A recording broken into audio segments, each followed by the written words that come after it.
बिस्मिल्लाहिर्रहमानिर्रहीम। अस्सलाम वालेकुम नाज़रीन। उस्मान बुज़दार साहब की ऐसा लगता है कि गेम खत्म हो गई है और अब उनका बतौर वजीर आला बराजमान रहना इस नशिस्त के ऊपर मुमकिन नजर नहीं आता। बहुत ज्यादा मुश्किल है, कहानी खत्म होती हुई दिखाई दे रही है और उसके कुछ रीजंस हैं। अलीम खान साहब ने आज जाके जहांगीर तरीन ग्रुप के अंदर शमूलियत इख्तियार कर ली है।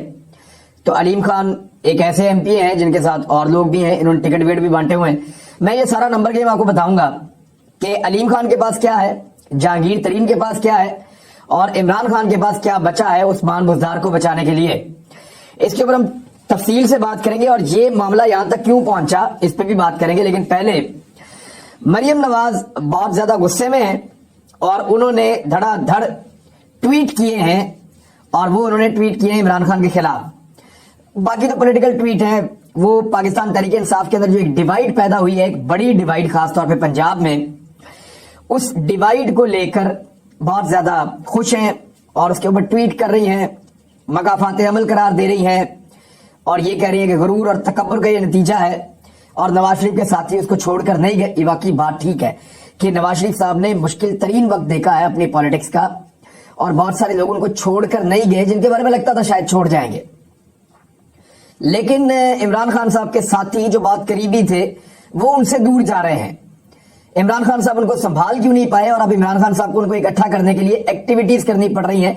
मिसाल के तौर पे तीसरी मर्तबा उन्होंने अपनी कैबिनेट की मीटिंग कैंसिल कर दी है, यानी मुसलसल तीसरी मर्तबा वफाकी काबीना का इजलास नहीं होने जा रहा।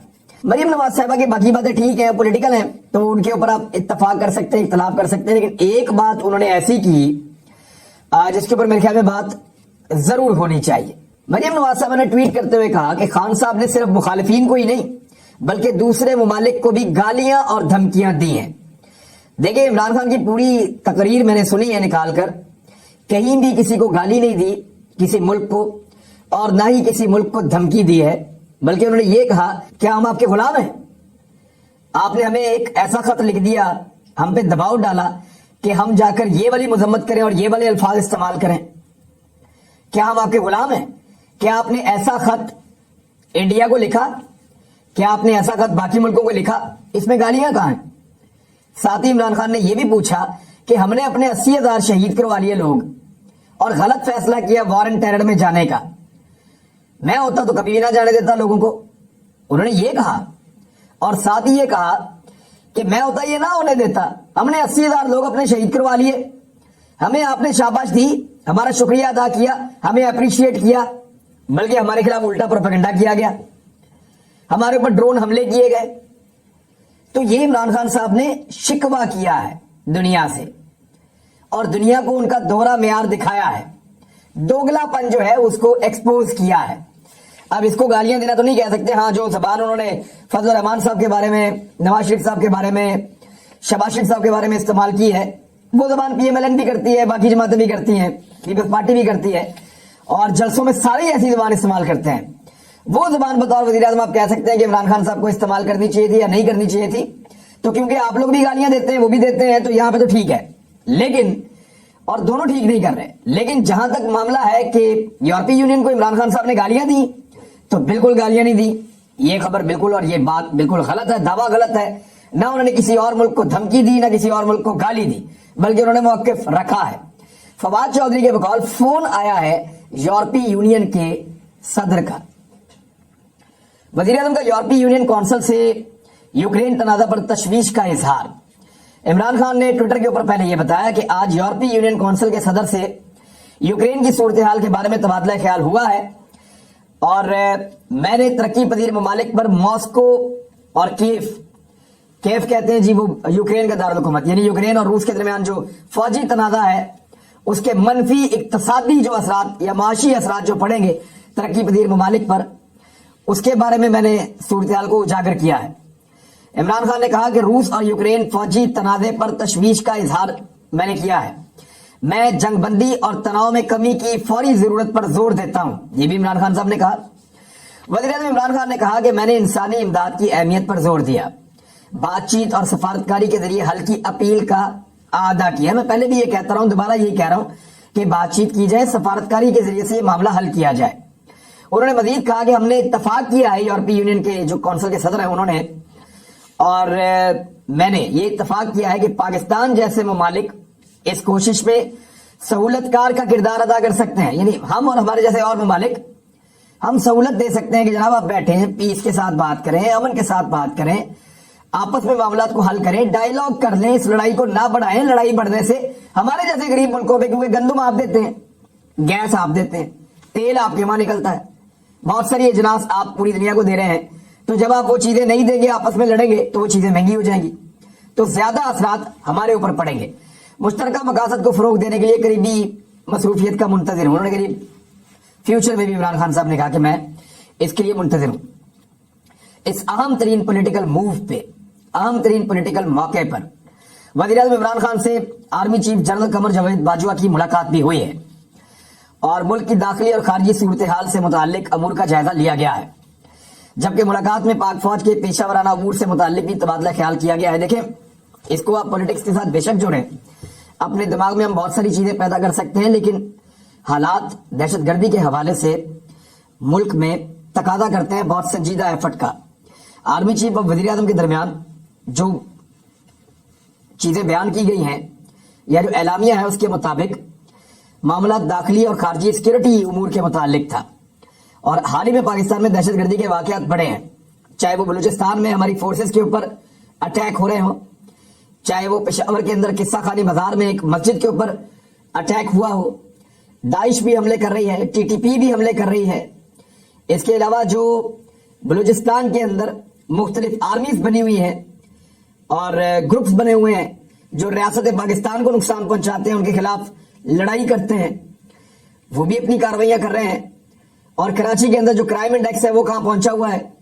یہ ساری چیزیں داخلی اور خارجی لحاظ سے پاکستان کو بہت ساری چیزوں کا سامنا کرنا پڑ رہا ہے، تو زیادہ بات کبھی امکان ہے کہ ان چیزوں کے اوپر ہوئی ہے، لیکن پاکستان کے پولیٹیکل حالات ایسے ہیں کہ اس ملاقات کو لوگ بڑی اہم ملاقات کے طور پر بتا رہے ہیں۔ آنے والے دنوں میں کچھ ویسٹ کا دورہ بھی ہونے جا رہا ہے آرمی چیف کا، اور وہ جائیں گے اور بہت ساری چیزیں وہاں پہ بھی ہوں گی۔ کچھ لوگ اس کو بھی سیاست کے ساتھ جوڑ رہے ہیں، لیکن میں اس وقت اس کو ایسے نہیں جوڑوں گا۔ جب تک یہ چیزیں سامنے نہ آئیں، جب تک یہ چیزیں واضح نہ ہوں، تب تک میرے خیال پہ ان کے اوپر بلا وجہ قیاس رائی اس لیے نہیں کرنی چاہیے کہ فوج اور اسٹیبلشمنٹ خود کہتی ہے کہ وہ اپنے آپ کو سیاست سے اور سیاسی معاملات سے باہر رکھنا چاہتے ہیں، اور کسی کے پاس ایسا کوئی ثبوت نہیں ہے کہ وہ سیاست میں حصہ لے رہے ہیں۔ اپوزیشن جو شکوہ کرتی تھی، آج وہ خود کہتی ہے کہ فوج اسٹیبلشمنٹ نیوٹرل ہے، وہ سیاست کے اندر کوئی دخل اندازی اس وقت نہیں دے رہے، جبھی تو وہ طریقے عدم اعتماد لانے کے لیے کام کر رہے ہیں۔ اب آ جائیں بڑی پولیٹیکل ڈیولپمنٹ کی طرف۔ علیم خان پہنچ گئے جہانگیر خان ترین کی رہائش گاہ پر۔ وہ وہاں کیوں گئے اور ان کو کیوں جانا پڑا؟ دیکھیں، کچھ عرصہ پہلے انہوں نے استعفیٰ دیا تھا، اور جب انہوں نے ریزائن کیا تھا تو انہوں نے ایک میڈیا گروپ کو، کیونکہ وہ آنر ہے اس کے، اور اب وہ چاہتے ہیں کہ وہ میڈیا گروپ کو بھی چلائیں، اور نیوٹرلٹی کا ایک فیکٹر ہے، وہ یہ چاہ رہے ہیں کہ وہ موجود رہے۔ عثمان بزدار کی کابینہ سے انہوں نے استعفیٰ دے دیا تھا، اور وہ کبھی بھی مطمئن نہیں تھے اس کابینہ میں، نہ علیم خان تھے نہ کوئی اور لوگ تھے، اور جس بھی وزیر سے میری بات ہوئی ہے پنجاب کی صوبائی کابینہ کے، ایک دو کو چھوڑ کر جو عثمان بزدار کے بہت قریب ہیں، باقی تمام لوگ عثمان بزدار کی مخالفت ہی کرتے رہے، اور یہ میں چیلنج کے ساتھ کہہ رہا ہوں، تمام لوگ عثمان بزدار کی مخالفت کرتے رہے، خاص طور پہ پاکستان تحریک انصاف کے پرانے لوگ۔ ان کو ہمیشہ سے یہ لگتا ہے کہ ہم نے اتنی محنت کی، اتنی مشکلوں سے ہم نے ایک پارٹی بنائی، اس پارٹی کو مقبول کروایا، عمران خان صاحب کے ساتھ مل کر محنت کی، اور پھر جب ہمیں حکومت ملی تو ایک آؤٹ سائڈر آ گیا۔ 3 مہینے پہلے اس نے نون لیگ چھوڑ کر پی ٹی آئی جوائن کی، اور اس کو پکڑ کے جو ہے وہ وزیر اعلیٰ پنجاب لگا دیا، اور عثمان بزدار اپنی جگہ بنانے میں مکمل طور پہ ناکام رہے، کیونکہ وہ صرف اور صرف ایک ہی چیز جانتے ہیں کہ ہم نے وزیر اعظم ہاؤس کو خوش رکھنا ہے اور پرائم منسٹر ہاؤس سے آنے والا ہر کو ماننا ہے۔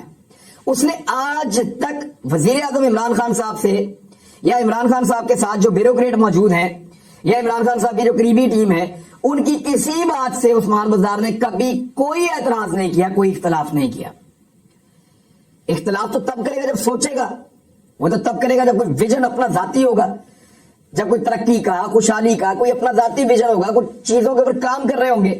کچھ وزراء نے عمران خان صاحب کو جا کر شکایت لگائی آج سے چند ماہ پہلے، اور انہوں نے یہ کہا کہ عثمان بزدار صاحب صرف نااہل نہیں ہیں، निकम्मे नहीं हैं, बल्कि उन्होंने ये कहा कि ये बदनीयत भी हैं, और ये इनकी बदनीयत ही है कि ये काम ही नहीं करते और लोगों को मिलते हैं सिर्फ अहमियत नहीं देते, और अंदर ही अंदर एक लावा पकता रहा और बहुत सारे लोग उस्मान बुज़दार के खिलाफ हो गए। तो अलीम खान ने अब ज्वाइन कर लिया जाके तरीन ग्रुप को, और तरीन ग्रुप को ज्वाइन करने का मतलब ये है कि एक बड़ी ताकत उनको मिल गई है। उसका रीजन है, देखिए, एक तो उसका रीजन ये है कि अलीम खान उन लोगों में शामिल हैं जिन्होंने टिकट बांटे थे, और उन्होंने जब टिकट दिए थे तो लोगों ने अलीम खान को जाके मिन्नत तरला किया था कि जी हमें टिकट लेकर दे। वो उस कमेटी का हिस्सा थे जो खास तौर पे सेंट्रल पंजाब में टिकट देती थी। अब गुज़िश्ता चंद दिनों की अगर एक्टिविटीज आप देखें जराये के मुताबिक, तो अलीम खान साहब ने लगभग कुछ 40 के करीब एमपीएस से, जिनमें 10 के मिनिस्टर्स हैं जो उनके साथ कैबिनेट में रहे हैं, उनसे उन्होंने मुलाकातें की हैं, और उन मुलाकातों में बहुत सारी चीजें उनकी तय हुई हैं। और अब वो जाकर अलीम खान साहब मिले हैं तरीन साहब से। तरीन साहब पहले ही 20 का एक जत्था लेकर बैठे हुए हैं। अब ये दोनों का मिलकर जो क्लेम सामने आ रहा है वो लगभग 65 के करीब एमपीएस हैं जो इनके करीब हैं। तो उस्मान बुज़दार साहब की तो छुट्टी हो जाएगी, ऐसे वो तो वज़ीर आला पंजाब रह ही नहीं पाएंगे। वैसे मैं कुछ फैक्ट्स आपको बता देता हूं कि तहरीक-ए-एतमाद के लिए चाहिए क्या पंजाब में उस्मान बुज़दार को उठाने के लिए। कुल नशिस्तें यहाँ पे 371, हुकूमती जो इत्तेहाद है वो 194 का है। आधी नशिस्तें जो आपको चाहिए वो आपके पास कम से कम 186 अरकान होने चाहिए, 186 हुकूमत बनाने के लिए। तो इनके पास 8 लोग ज्यादा हैं। पाकिस्तान तहरीक इंसाफ के पास अपने जो इस वक्त स्ट्रेंथ है वो 183 की है, जिसमें आजाद जो जीते थे वो भी शामिल हो गए थे। मुस्लिम लीग काफ के 10 हैं उसके बाद, तो इस तरह इनके पास 193 बन जाते हैं। और एक नशिस्त जो है वो पाकिस्तान राह हक पार्टी की है, तो इस तरह इनके पास टोटल 194 की स्ट्रेंथ है। अपोजिशन के पास 172 है, और जिसमें नून लीग के पास 165 है, पीपल्स पार्टी के पास 7 है। इसके अलावा 5 आजाद अरकान असम्बली भी वहां मौजूद है। तो अगर ये 65 बंदे इन्होंने अलग कर दिए हैं या 20 भी कर दिए हैं, तो फिर उस्मान बुज़दार साहब का बचना मुमकिन नहीं है। देखें, जो इमरान इस्माइल साहब है गवर्नर सिंध, पीटीआई में इमरान खान के लोगों में से जो सबसे करीब अलीम खान के करीब समझे जाते हैं वो उनमें एक इमरान इस्माइल साहब भी हैं, और इनके जाती नौयत के करीबी ताल्लुकात हैं अलीम खान से। और ये आपको याद होगा जब मैच हो रहा था पाकिस्तान के T20 वर्ल्ड कप के, तो ये दोनों हजरात मैच भी इकट्ठे देख रहे थे स्टेडियम में बैठकर वहां यूएई में, दुबई में। तो इनके बड़े अच्छे ताल्लुकात हैं। इमरान खान साहब ने उनको टास्क दिया जाके बनाओ अलीम खान को, लेकिन अलीम खान साहब ने उनको पूरी वो फहरिस्त अपनी बता दी है, और अब वो इस बात के ऊपर कायल हैं कि उस्मान बुज़दार को उठाओ, वज़ीर आला किसी और को बनाओ, क्योंकि पीटीआई इससे बेहतर वज़ीर आला डिजर्व करती है। इमरान खान साहब की मकबूलियत जितनी मर्जी हो, लेकिन बतौर पार्टी पीटीआई को उस्मान बुज़दार साहब कुछ नहीं दे सके, और जो पीटीआई एक्सपेक्ट कर रही थी अपने एक वज़ीर आला से, वो करने में वो बुरी तरह नाकाम रहे हैं। जहां तक बात यह है कि क्या ये जो ग्रुप है जहांगीर तरीन का, वो इमरान खान साहब को भी तहरीक-ए-एतमाद में उनके खिलाफ वोट डाल देगा, तो मैं आपको एक चीज तो क्लियर कर देता हूं, अलीम खान उन लोगों में से हैं जो इमरान खान के बहुत करीबी लोग हैं। ये मैं आपको कंफर्म कर रहा हूं जाती मालूमात की बिना के ऊपर, क्योंकि इमरान खान साहब ने जब भी कभी अपने बहुत करीबी लोगों को इकट्ठा किया ना, कि मैं अपने करीबी हल्का अहबाब को इकट्ठा कर रहा हूं, कुछ 15-20 लोग, 10-15 लोग, तो वो 10-15 लोगों में जो खास तौर पे लोग 7-8 मौजूद होते हैं, मैं आपको उनके नाम बता देता हूं जो हर दफा मौजूद होते हैं। उनमें एक तो अली जैदी है, इमरान इस्माइल है, डॉक्टर आरिफ अलवी जो सदर पाकिस्तान है, अलीम खान ये भी मौजूद होते हैं, जुल्फी बुखारी हैं, मुराद सईद, डॉक्टर अरसलान खालिद हैं जो सोशल मीडिया को चलाते हैं इमरान खान साहब के, सलमान अहमद एक गुलूकार हैं, पुराने बहुत कई दहाइयों से इमरान खान साहब के साथ चल रहे हैं, शफकत महमूद, इस तरह के लोग जो हैं ये इमरान खान साहब के बहुत करीब हैं। ये हर जगह पे उनके साथ होते हैं। अलीम खान उनमें से एक है। यहाँ पे आप गौर करें तो शेख रशीद भी नहीं है, शाह महमूद कुरैशी भी नहीं है, यहाँ पे उस्मान बुज़दार भी नहीं है। ये लोग इमरान खान साहब के करीबी साथी या दुख सुख के साथी उनको वो नहीं मानते। जो अपना करीबी हल्का अहबाब है 15-20 लोगों का, उसमें कुछ पॉलिटिकल लोग हैं, कुछ लोग नॉन पॉलिटिकल भी हैं, तो वो इमरान खान साहब के ये दोस्त हैं। अलीम खान मुझे नहीं लगता कि कभी इमरान खान साहब को तहरीक-ए-एतमाद में उनके खिलाफ वोट डलवा देंगे एमएनएस का भी, लेकिन उस्मान बुज़दार को हटाने के लिए अब वो मैदान में आ गए। अब ये डिपेंड करता है वज़ीर आज़म पाकिस्तान पे कि वो उस्मान बुज़दार की कुर्बानी देकर अपनी हुकूमत को तो कंटिन्यू करें कम से कम, और उस्मान बुज़दार को देर से हटाएं या जल्दी हटाएं। یہ پاکستان تحریک انصاف کی حکومت کے لیے بہتر ہوگا. لیکن میں ذاتی طور پہ یہ سمجھتا ہوں کہ پاکستان تحریک انصاف کے لیے, پنجاب کے لیے وہ نہیں کر سکے جو کوئی بہتر وزیر اعلیٰ کر سکتا تھا. تو اب یہ ایک بہت بڑا معاملہ کھڑا ہو گیا ہے. بچنا کیسے ہے, بہت مشکل ہے.